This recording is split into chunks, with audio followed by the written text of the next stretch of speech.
Okay, I'm here with the ROBLOX Lead Designer Creator. So what do you do as the lead designer at ROBLOX? Well, I'm actually the only designer right now, and my job sort of consists of filling in some of the gaps for the engineers and artists. What I do is I look at the rules, the controls, how the tools work, and I try to figure out ways of making them better for our builders. Okay. So there was an article on getting a job a while back in the blog, so I was wondering how did you get a job at ROBLOX? Well, it's actually, the part about getting a job at ROBLOX is a short story, but the longer story is I've actually been in the games industry for almost 15 years. Oh, okay. Tell us about, like, I'm quite intrigued by how it is to work in the games industry. Well, I actually fell into it in the late 90s, and back then there was no such thing as game schools.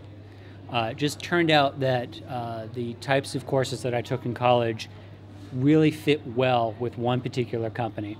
And it was a combination of having some visual skills as well as some math skills.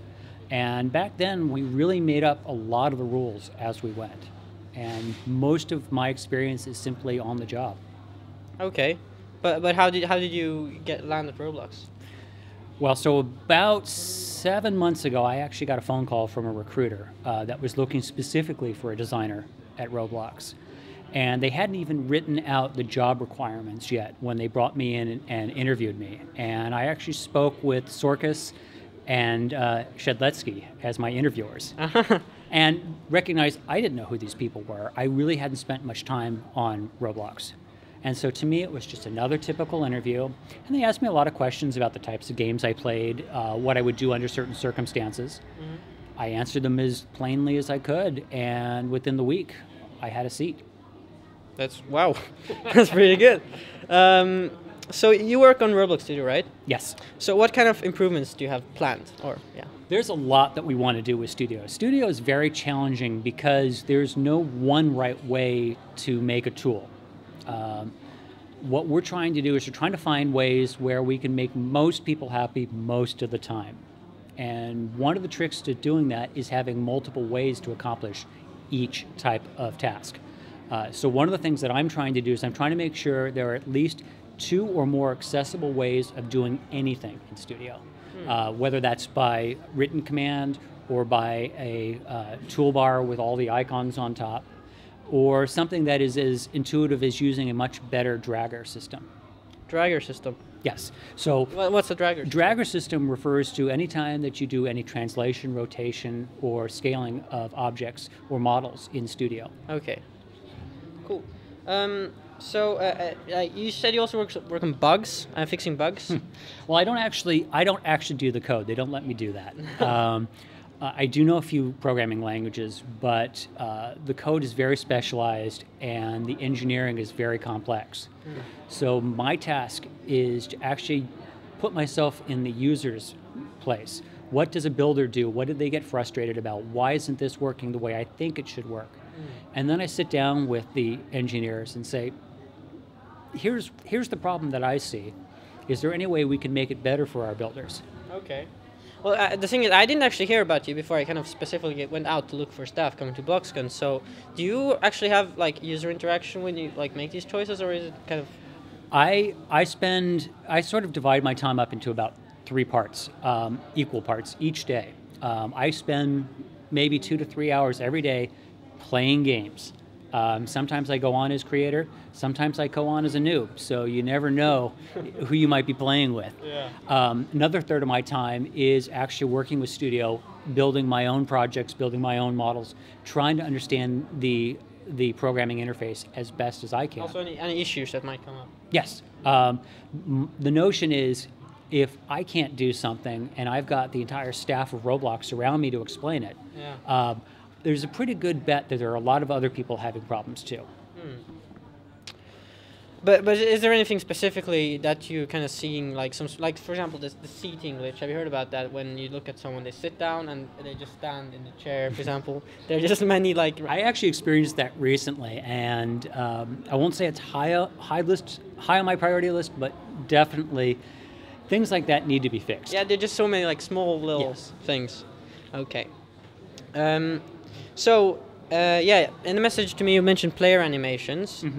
So what's new in that on that front? Well, I can't tell you too much about it right now, but I have a really good colleague friend that is working directly behind me in the office, working on specifically animations and potentially user-generated animation as well. Again, it's an issue of making the tools work well for the builders first. Okay, cool.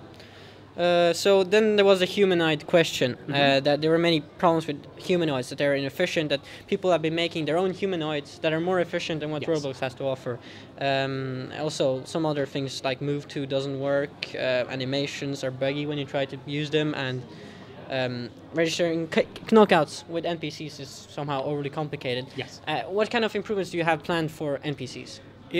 It's actually a really big challenge. The first aspect that I need to explain, though, is that humanoids in general were built up over time. So it wasn't one feature set that we moved all in at once. It actually was built up on a layer of different technologies over time. And the difficulty is we can't simply remove what already exists, because if we do that, there's a high probability that we're going to break already working games. Yeah. So the trick is, how can we improve what's already there without destroying what people have already built? The answer is unfortunately even more complex, but what I can tell you is we are looking into simplifying collision. We are looking at potentially, as you brought up, lots of user-made animations. Well, one thing you mentioned was making different ways to do this. So instead of removing a way, you could add an easier way. Well, we could add a second one, but the catch there is then we haven't really solved the problem with the first one. Yeah. What we'd really like to do is find clean solutions so that even older games that already have characters in them will run more efficiently as well. Okay, so that's pretty tricky. Yeah, that's tough. About GUIs, is there anything new coming up there? Yes, I know a lot of people are asking, when are we going to get rotating GUIs? Yeah. I can tell you it's in the works. It's another one of those issues where it's actually a lot more complicated than it might seem. I mean, I recognize that our GUIs are on the surface very simple. In order to make them very simple for builders, it actually makes them much more complex for us on the internal side. So yeah, I can see how that would work. But like things like having more layers available, that's coming up maybe? Well, we're going to actually, we may be releasing a new product shortly that is using all new types of GUIs. And included with these new types of GUIs, we might possibly also have a construction set to allow people to actually build their GUIs as they see them on screen. So like drag and drop or something like that? Oh, Very that sounds very cool. Now, it's very early, and I can't say it's going to be out in 6 weeks or something like that. Yeah, it's going to take some time. So long ago, that might even be before you started working at Roblox, there was this word about introducing new part types. What happened to that? Do you know? I don't know previously what's been going on with part types, but I personally am pushing for many of the primitives to come back as their own part types instead of being meshes. Primitives. Primitives referring right now at least to the brick, which we also call a part, and the wedges. Right. But I would really like to see real cylinders, real spheres, maybe a couple of other pyramid type shapes as well. Yeah, I noticed when like choosing in a mesh, special meshes, you can have some different options, but some of them just become... Some of them are disabled. Yeah. Part of the reason why some of them are disabled is because they just either are not efficient or we plan to be replacing them shortly. Okay. Okay, so this might also be a bit complicated. Exploiting in Roblox. You did patch quite a bit. I know some of the staff did, but there's still some of it around. What do you plan on doing with it? Well, again, I sort of preface that question with sort of an explanation, and certainly not an excuse. Exploiting is going to happen in just about every multiplayer environment. Because we are such a popular site, it makes us a much more desirable target. I do get I do get comparisons to other games such as Penguin Club, and well, you know, they don't have any hacking. Part of the issue is because we have opened up our API to everybody, we are basically showing them how we code. And because we show them how we do everything, it makes it a lot easier for ill-intended people to get in there and make trouble. Okay, so there's pretty much, you can't really guarantee any. I can't say we'll ever get rid of all of it. You know, I'm very close to the developer of another very popular video game network, and basically he said there's no such thing as an unhackable system. Okay, well, new patches will come out, I guess, and we're always on top of it. We actually have engineers that are working on it every day. It sometimes may seem that we're unaware or behind the times, but the truth of the matter is we're looking for the root causes rather than there might be 5 different hacks that actually have the same actual trigger. And what we want to do is figure out how to solve that problem. Yeah, not just plug the holes, but yeah. Exactly. Yeah, okay. Yeah, one thing you could do, as I thought about, is make it easier for players to get rid of these hackers once they're, say, start destroying their game. So I know the person who builds servers have some sort of kicking, banning system. Yes. Are you planning to integrate that somehow in other games? I'm going to say partially.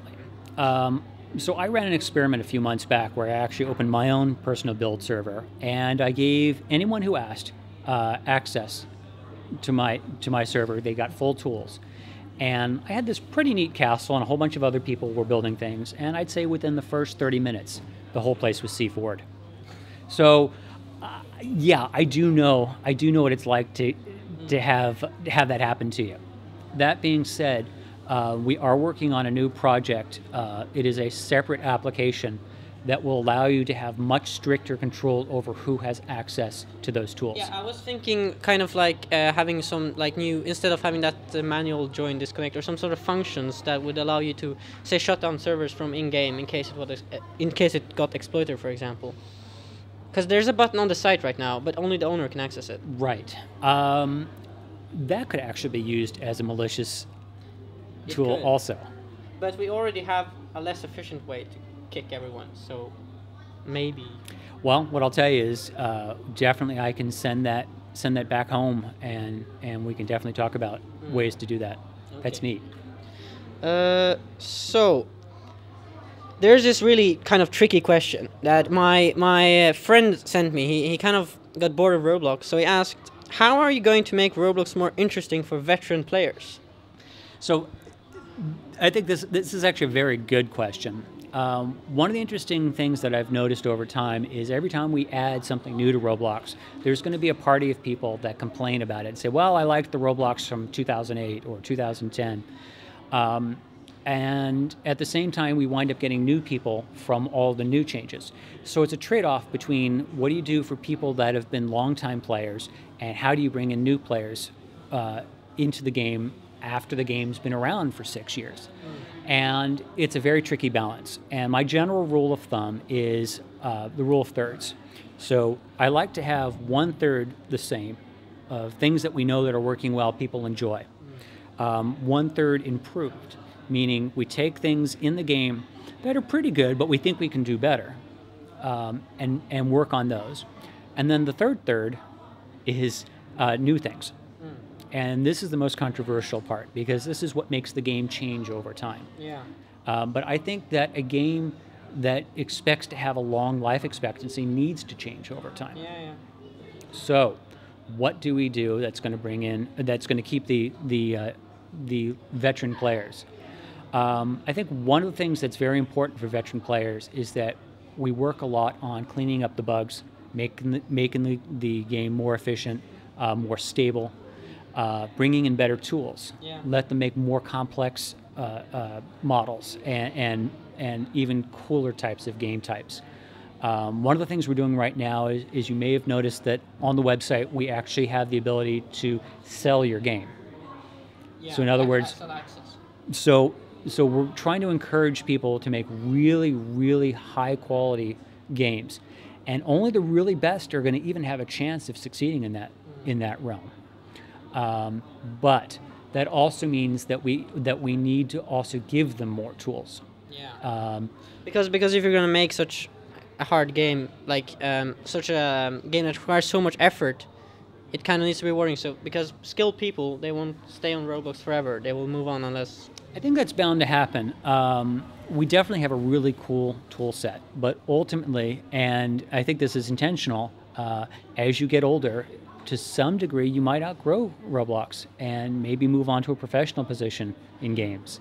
We've had a couple of members of our staff do that, and it's really exciting to see. That being said, I think there's always going to be some place for more advanced people. I personally, I like to build a lot.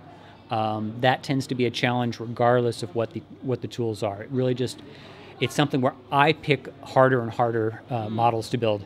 Yeah, big challenges. So basically, if you want Roblox to be interesting, you have to give yourself new challenges that push it. I think that's very important to being successful in Roblox. 99+% of the content is made by our builders. I think also 99+% of the challenges should also be from our builders. Yeah. Okay. Thank you a lot. You're very welcome, Tony.